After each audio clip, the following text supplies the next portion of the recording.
Oke, shalom, selamat pagi Bapak Ibu yang diberkati Tuhan.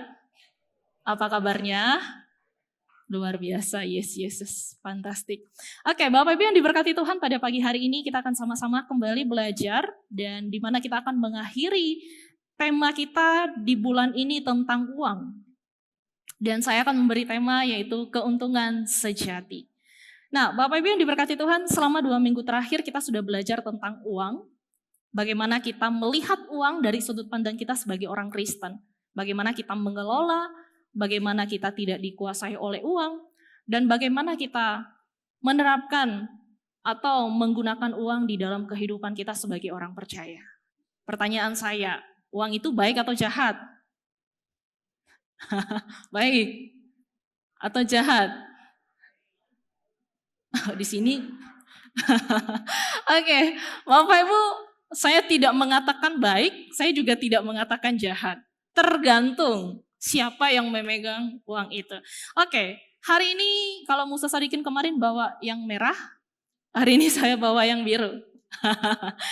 Oke, Bapak Ibu yang diberkati Tuhan, ada 2 fakta tentang uang. Tentang uang ya.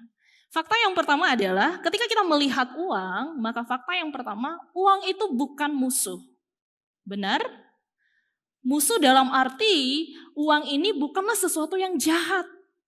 Bukan musuh yang harus kita jauhi. Bukan musuh yang harus kita benci. Karena realitanya kita suka dengan uang. Tidak ada yang berkata saya benci uang ini. Karena dia mau yang 100.000. Dia nggak suka dengan 50.000. Tidak ada Bapak Ibu. 50.000, dapat 1.000 pun kita suka. Tidak ada yang benci dengan uang. Dan kita juga tidak akan menjauhi uang. Realitanya kita akan dekat dengan uang.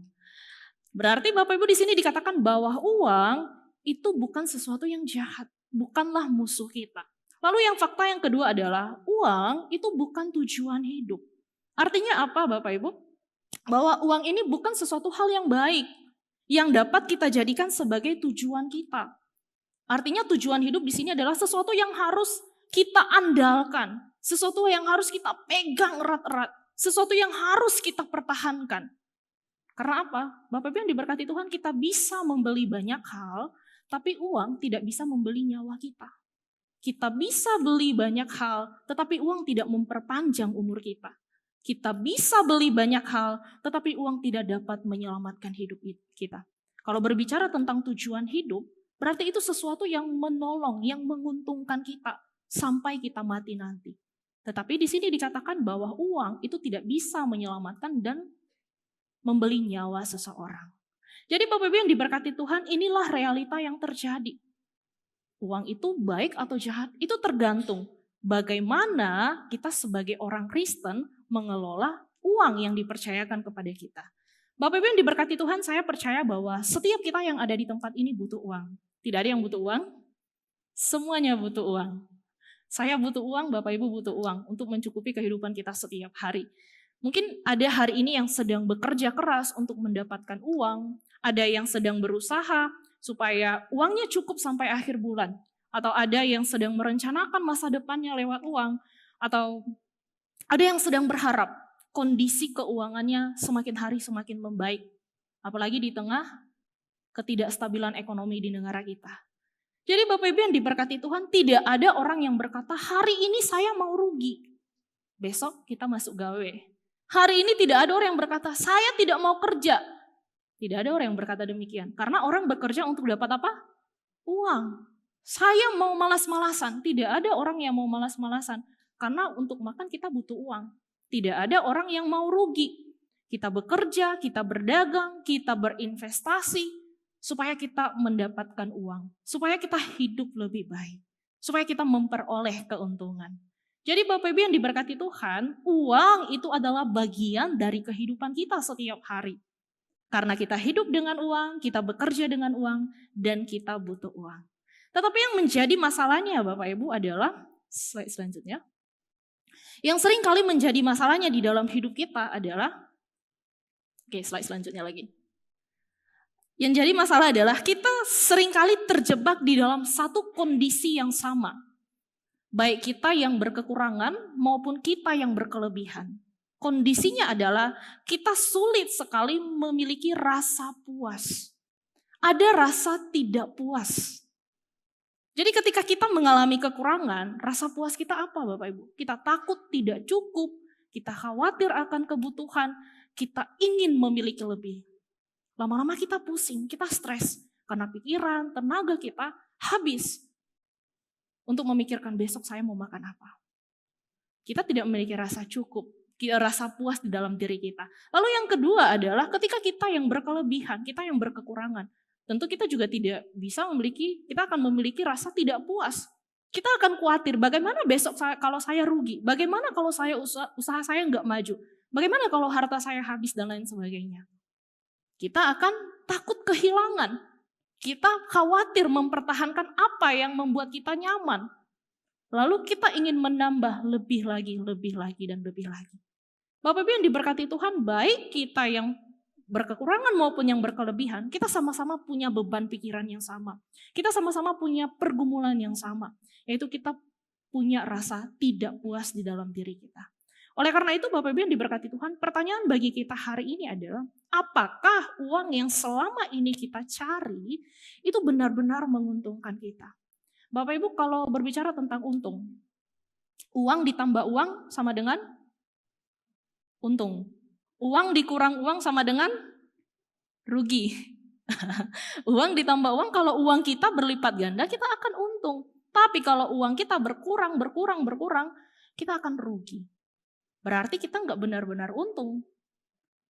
Nah pertanyaannya bagi kita adalah apakah uang yang selama ini kita cari itu benar-benar menguntungkan hidup kita Bapak Ibu? Apakah ketika ada uang, tidak ada uang, hati kita tetap tenang? Apakah ketika ada uang, tidak ada uang, hati kita penuh dengan syukur? Atau tidak ada uang, hati kita tetap aman, tidak ada kekhawatiran?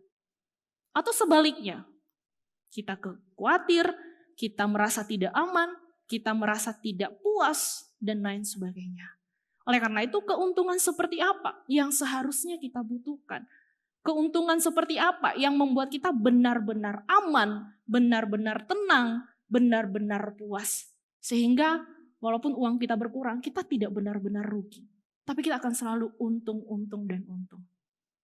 Oleh karena itu mari kita membaca di dalam 1 Timotius pasal 6 ayat 6 sampai ayat yang ke-12. Saya akan baca ayat yang ke-6, Bapak Ibu ayat yang ke-7 dan ayat 12 kita akan baca bersama-sama. Ayat yang ke-6 berkata demikian, memang ibadah itu kalau disertai rasa cukup memberi keuntungan besar.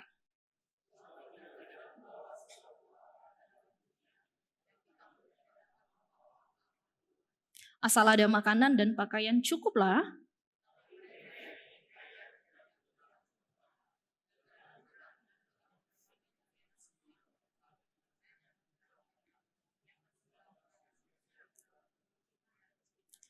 Karena akar segala kejahatan ialah cinta uang, sebab oleh memburu uanglah beberapa orang telah menyimpang dari iman dan menyiksa dirinya dengan berbagai duka.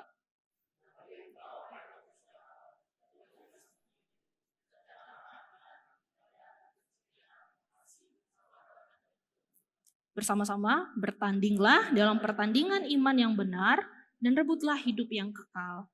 Untuk itulah engkau telah dipanggil dan telah engkau ikrarkan ikrar yang benar di depan banyak saksi. Bapak Ibu yang diberkati Tuhan, surat ini ditulis oleh Rasul Paulus yang ditujukan kepada Timotius, di mana pada waktu itu Timotius melayani di salah satu kota metropolitan, kota yang besar, kota yang maju. Jadi tidak ada orang yang berkekurangan di dalam kota itu, semuanya maju. Ini bernama kota Efesus. Bapak Ibu yang diberkati Tuhan, Paulus melihat bahwa ekonomi dari kota Efesus itu berkembang pesat. Mereka mengalami perkembangan dari kota-kota yang lain. Mereka menghasilkan banyak hal di dalam lewat pekerjaan dan setiap hal yang mereka lakukan. Tetapi di satu sisi Bapak Ibu, semakin mereka kaya, Paulus melihat orang-orang di Efesus itu fokus hidupnya mulai teralihkan. Mereka mulai teralihkan fokusnya. Yang dulunya ingin mencari uang, lalu diberkati, tapi lama-kelamaan karena sudah mendapat apa yang mereka dapatkan, mereka jatuh ke dalam fokus pengejaran materi.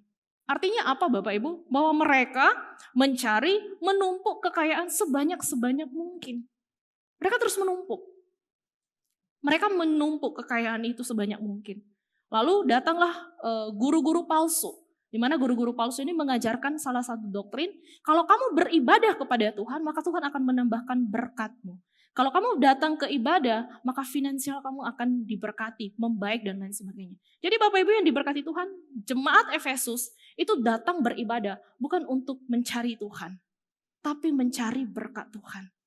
Yang dulunya mereka fokus kepada Tuhan, tapi karena hati mereka yang sudah dikuasai oleh uang, fokus mereka bukan lagi kepada Tuhan, tapi kepada berkat Tuhan. Jadi mereka fokus pada berkat, bukan pada sumber berkatnya. Dan inilah yang diajarkan oleh Paulus, dia mengubah mindset dari jemaat Efesus, cara mereka berpikir bahwa ketika kami menumpuk kekayaan, maka kami akan mengalami keuntungan besar. Jadi pada waktu itu mereka berpikir, kalau kami banyak uang, menghasilkan banyak uang, maka kami akan mengalami keuntungan yang sangat besar. Oleh karena itu, Paulus berkata bahwa keuntungan yang besar itu bukan pada apa yang sudah kamu dapat. Keuntungan yang besar itu bukan pada nilai uang yang kamu dapatkan. Bukan ketika uang kamu bertambah 50.000, 100.000, 200.000, 1 juta. Bukan itu yang disebut untung. Tetapi ada keuntungan yang tidak bisa diukur dari apa yang kita miliki. Ada keuntungan yang tidak bisa kita ukur dari seberapa banyak uang yang kita dapatkan. Makanya sesuai tema kita hari ini, namanya adalah keuntungan sejati. Keuntungan sejati Bapak Ibu, keuntungan ketika kita mendapatkan baik itu dikit maupun banyak, kita tetap merasa untung. Kita tidak akan pernah merasa rugi. Dan ketika kita mendapatkannya itu, uang itu tidak akan pernah mempengaruhi hati kita. Tidak akan menjadi prioritas utama kita.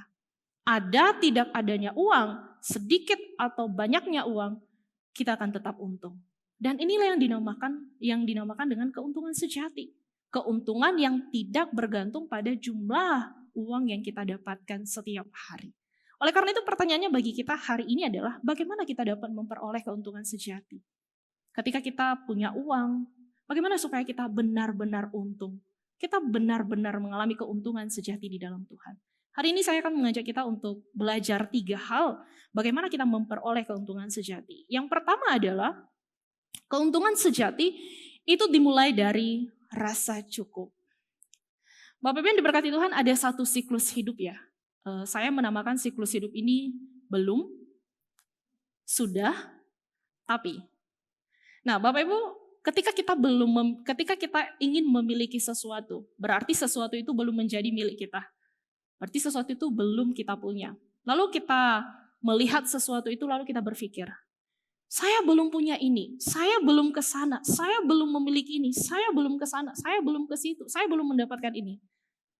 Lalu kita berkata, saya akan mendapatkannya. Lalu kemudian kita akan masuk dalam siklus hidup, sudah. Kita berjuang, kita bekerja mati-matian, kita berhasil, lalu kita sudah mendapatkannya. Dan terjadi apa? Kita bahagia. Karena apa yang belum kita dapat, itu karena hasil dari kerja keras kita sudah memilikinya. Lalu ketika kita sudah memiliki, kita melihat yang baru. Rumput tetangga lebih hijau. Muncullah kata, tapi punya dia lebih ini, punya dia lebih itu, lebih besar, lebih ini. Saya mau yang seperti itu, tapi kayaknya saya mau ke sana deh, saya mau yang seperti ini. Lalu kembali lagi kepada apa lagi? Belum, tapi belumnya dalam kurung, belum yang baru. Jadi siklus itu terus berputar Bapak Ibu. Ini tanpa kita sadari, kita akan mengalami ini. Belum, sudah, lalu tapi. Jadi ini menunjukkan bahwa siklus ini membuat kita tidak pernah puas. Kita selalu merasa kurang. Cari lagi, kejar lagi, usaha lagi, dapat lagi, lalu merasa kurang lagi. Ibarat kata kalau orang minum air laut, makin diminum, makin haus. Jadi tidak benar-benar memberi kita kepuasan. Jadi Bapak Ibu yang diberkati Tuhan, oleh karena itu Paulus berkata kepada jemaat Efesus, bahwa di dalam ayat 6, ibadah kalau disertai rasa cukup itu memberi keuntungan besar. Bapak Ibu yang diberkati Tuhan, rasa cukup apa artinya di dalam ayat ini? Apakah cukup 50.000? Oh, yaudahlah saya cukup 100.000 aja. Apakah cukup saya hidup dengan uang 1.000, 2.000 dan lain sebagainya? Cukup di dalam ayat ini Bapak Ibu tidak bergantung pada nominal yang kita dapatkan. Tidak bergantung pada nominal yang ada di dalam dompet kita atau yang kita hasilkan setiap hari. Tetapi rasa cukup di dalam ayat ini berbicara tentang kondisi hati. Ada sebuah rasa di dalam hati kita, rasa cukup, kondisi hati. Seorang hamba Tuhan bernama Charles berkata, rasa cukup itu bukan berarti kita sudah memiliki semua yang kita inginkan, melainkan kita sadar betapa beruntungnya kita atas apa yang sudah kita miliki saat ini bersama dengan Tuhan. Jadi rasa cukup itu adalah bagaimana kita memiliki hati yang bersyukur, hati yang beruntung. Mau kita dapat 50.000, saya beruntung. Mau kita dapat 1.000, saya beruntung. Kadang-kadang kan orang dia bilang beruntung kalau dapat uang 1 juta, 2 juta, baru disebut beruntung. Tapi ketika kita mendapatkan berapapun nominalnya, kita akan tetap beruntung. Karena apa yang kita dapat itu bukan sesuatu yang bukan dari apa yang kita sampaikan, miliki, tetapi yang kita dapatkan itu kita miliki, kita dapatkan, kita hasilkan, itu bersama dengan Tuhan. Jadi Bapak Ibu yang diberkati Tuhan, di dalam ayat ini, Paulus tidak melarang untuk orang bekerja keras. Paulus tidak melarang untuk kamu cari uang. Paulus tidak melarang untuk kita mengejar kekayaan. Paulus tidak melarang itu. Tetapi di balik itu, ketika kamu bekerja, ketika kamu ingin kaya, ketika kamu ingin menghasilkan lebih, maka di balik itu milikilah rasa cukup. Rasa cukup itu bukan berarti Bapak Ibu kita menjadi pemalas. Kita nggak bekerja, kita nggak mengusahakan, kita pasrah dengan keadaan lalu kita nggak mau berjuang, fighting untuk memperbaiki kehidupan kita. Bukan, tetapi rasa cukup di sini adalah slide selanjutnya. Adalah kondisi hati yang merdeka. Kondisi hati kita sudah merdeka. Kondisi hati yang merdeka artinya hati kita itu tidak diatur atau tidak dikendalikan oleh uang. Kebahagiaan kita, kedamaian kita itu tidak tergantung seberapa banyak uang yang kita miliki. Orang bahagia tuh kalau saya dapat 100 juta dulu baru saya bahagia. Kalau dapat 100.000 saya nggak bahagia. Rasa cukup itu bukan seperti itu. Tetapi rasa cukup adalah kebahagiaannya, kedamaian hidupnya itu tidak bergantung pada jumlah uang yang dimiliki. Bapak Ibu yang diberkati Tuhan, orang yang punya rasa cukup, hatinya tetap tenang, hatinya tetap damai, hatinya tetap sukacita, hatinya tetap bersyukur. Ketika dia tidak ada uang, uangnya pas-pasan. Rasa cukup yang ada di dalam dirinya itu membuat hatinya tidak panik ketika dia dalam kekurangan. Rasa cukup di dalam dirinya itu tidak membuat dia berkecil hati. Aduh siapalah saya ya, uang saya segini. Rasa cukup di dalam dirinya itu tidak membuat dia tidak tenang, tapi dia mengalami kedamaian berapapun hasil yang dia dapatkan. Lalu ketika orang yang berkelebihan punya rasa cukup itu membuat dia tidak sombong. Rasa cukup itu membuat dia tetap bersyukur. Rasa cukup itu membuat dia bermurah hati. Karena dia punya rasa cukup di dalam dirinya. Dan dia percaya bahwa apa yang ia dapatkan itu semuanya bukan milik dia. Tetapi miliknya Tuhan yang Tuhan percayakan dalam kehidupannya. Jadi inilah yang dimaksud dengan keuntungan sejati Bapak Ibu. Keuntungan sejati adalah keuntungan yang dimana kebahagiaan kita, kedamaian hidup kita itu tidak tergantung pada jumlah uang yang kita miliki. Jadi Bapak Ibu seperti yang saya sampaikan tadi, tidak adanya uang, kita akan tetap untung. Banyak orang berkata, saya tidak ada uang, berarti saya rugi. Uang saya minus, saya rugi. Tidak. Mau uang kita bertambah, kita untung. Uang kita berkurang, kita juga akan tetap untung. Karena kita memiliki rasa cukup di dalamnya. Dan rasa cukup itu bukan berbicara tentang jumlah uang yang kita dapatkan. Tapi ini berbicara tentang kondisi hati kita yang merdeka. Yang selalu tenang, bersyukur, dan puas di dalam Tuhan. Lalu yang kedua, keuntungan sejati. Itu kita peroleh ketika uang itu tidak menjadi tuan atas hidup kita. Bapak Ibu yang diberkati Tuhan, ada satu gambar. Oke, slide selanjutnya. Ini adalah gambar pisau. Kira-kira pisau ini jahat atau baik? Jahat atau baik pisaunya? Tergantung pada orang yang memegangnya. Bapak Ibu yang diberkati Tuhan, kalau pisau itu di tangan ibu-ibu,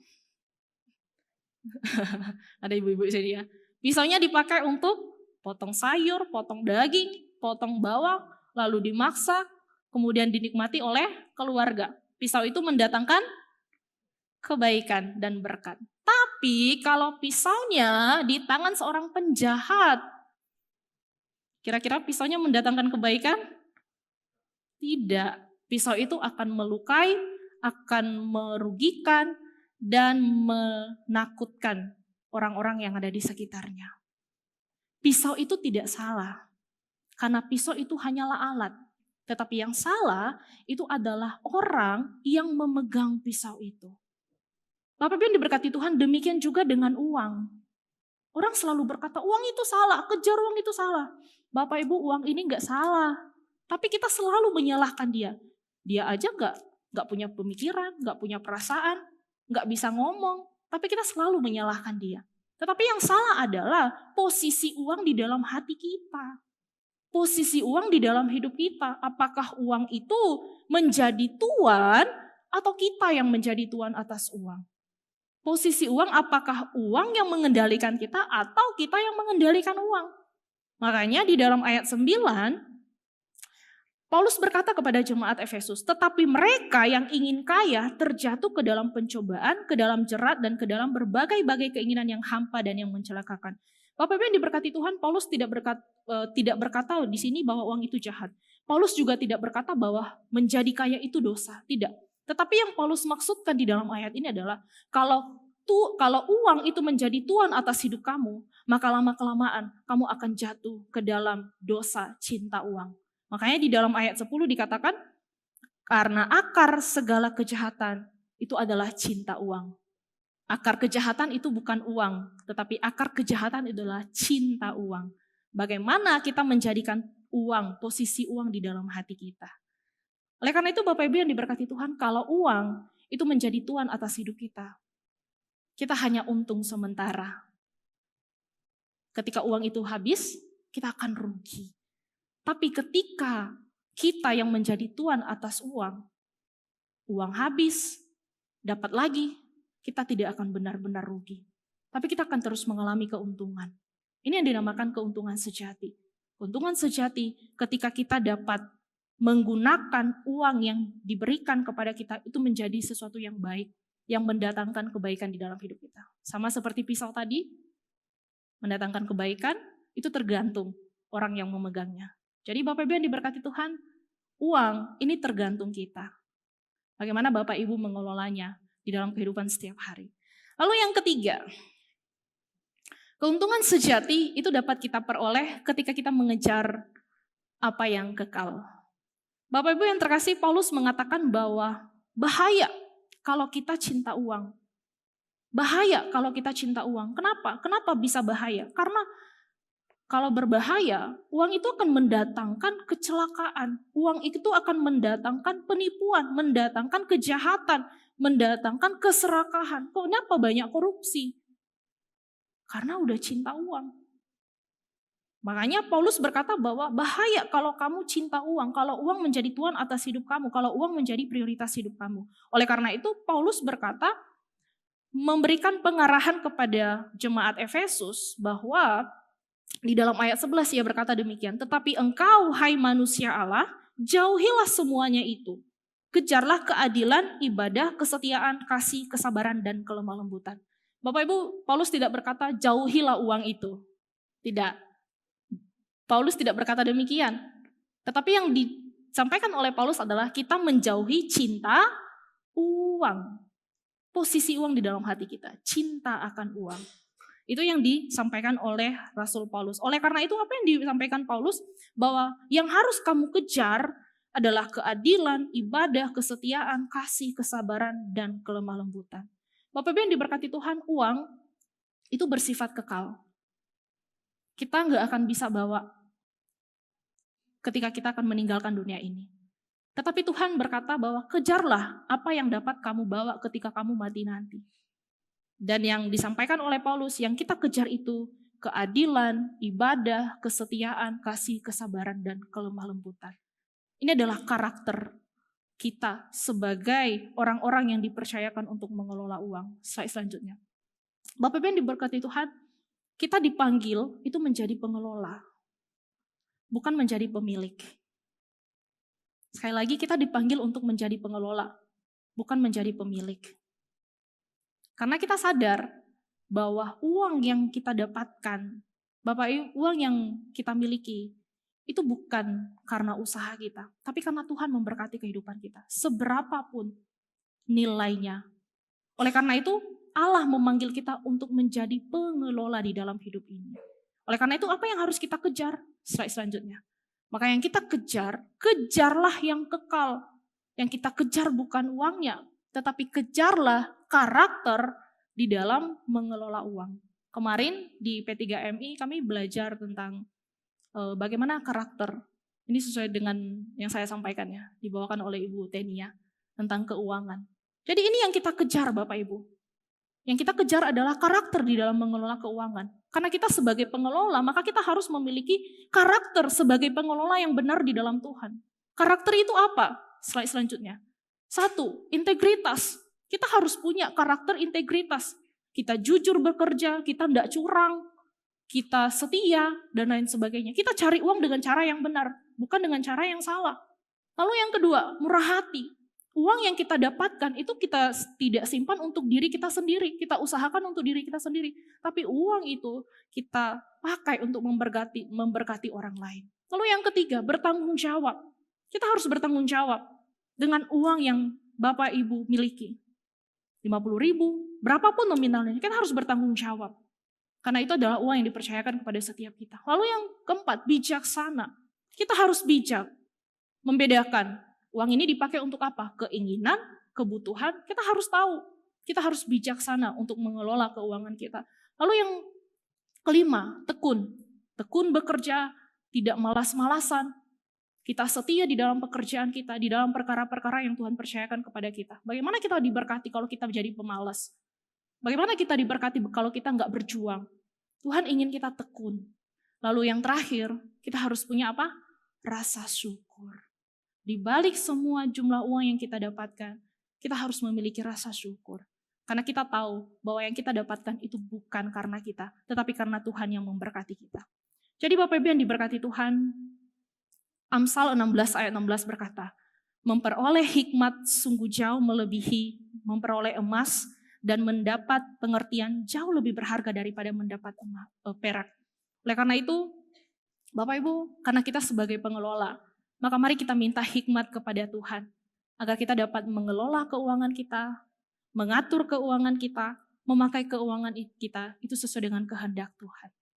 Mari kita menjadi pengelola, bukan pemilik. Oleh karena itu, pagi hari ini, firman Tuhan mengajarkan kita bahwa semua yang kita miliki di dalam dunia ini hanyalah sementara. Kita boleh cari uang, tetapi kita juga harus kejar yang bersifat kekal, yang akan kita bawa ketika kita meninggalkan dunia ini. Uang tidak bisa kita bawa, tapi karakter pengelola itu yang akan kita bawa. Mari kita menjadi pengelola, bukan pemilik.